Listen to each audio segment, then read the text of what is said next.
Last night's One News Colmar Brunton poll saw the ACT Party sitting pretty on 5%, its highest poll result in more than a decade. And with news that leader David Seymour could bring 5 new friends to Parliament, that got us thinking, who are they and what do they stand for? Our reporter Katie Doyle met with David Seymour, who took the opportunity to blow the trumpets of his mates who may or may not make it into Parliament. It's ACT's best poll in 17 years. 6 members could be heading to Parliament as a result. The first, of course, David Seymour, closely followed by his deputy, Brooke Van Velden. She represents the concerns of her generation, particularly mental health and housing, but through an ACT Party lens. Brooke Van Velden is a Bikram yogi who enjoys knitting and tapestry in her spare time, but don't let that fool you. She's no stranger to the halls of power, having spent the last 3 years working there, gathering support for ACT's end-of-life choice bill.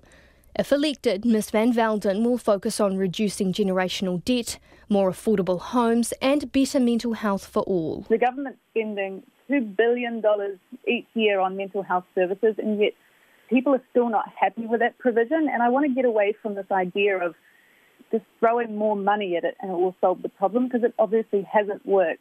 And so what I want to see, and a policy I've created, is one mental health and addiction agency nationwide, and it would be the sole interface for mental health care for every person in this country. Next up is hunter, wool spinner and mother of 4 Nicole McKee.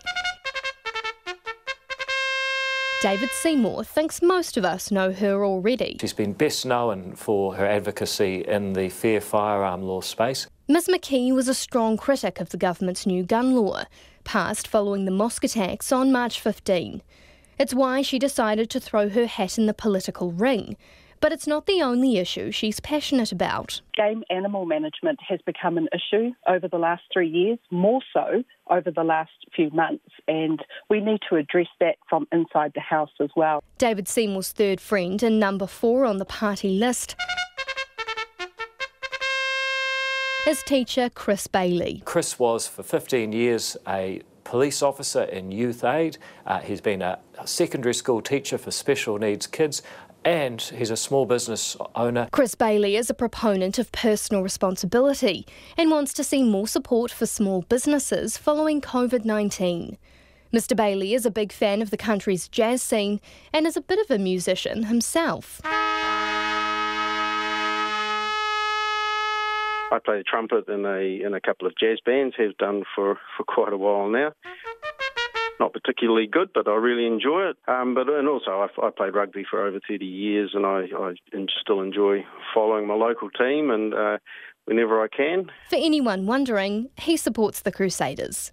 At number 5 is little-known sea kayaker, gardener and deck builder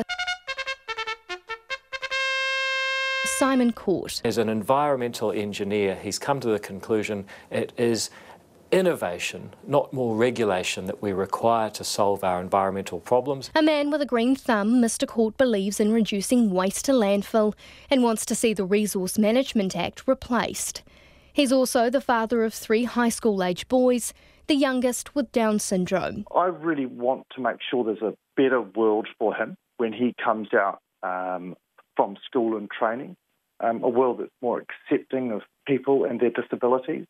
And I also want to see more opportunities for those people to participate in work, because it is good for their well-being. And last but not least, for the moment anyway,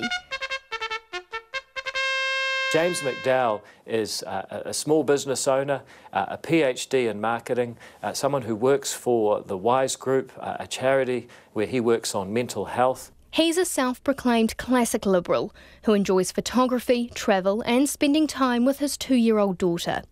Mr McDowell says community engagement is key to being a good politician, and he'll do that if elected. I think it's critically important, particularly with actual lawmaking. You know, in general, members of Parliament should be engaging at all times, but when it comes to creating laws that are going to affect people, you really need to know the other side of the equation. And there you have it. If the polls are right, David Seymour and the 5 friends he may bring with him to Parliament on September 19. For Checkpoint, I'm Katie Doyle.